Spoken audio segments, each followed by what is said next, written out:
चंद ही घंटों में दूसरे आलिमे दीन का कत्ल। न्यू कराची सेक्टर 5G में मौलाना स्कीम खत्री पर फायरिंग की गई।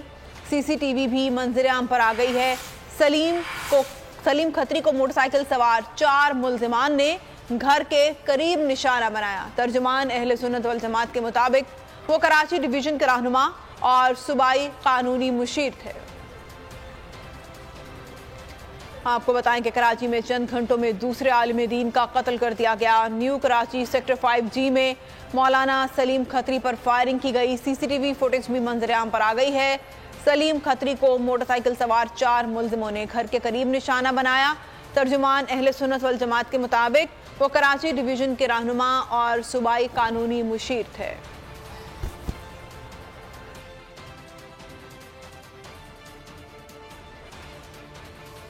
खबर आपको दें कि इलेक्शन कमीशन ने कराची की 6 यूनियन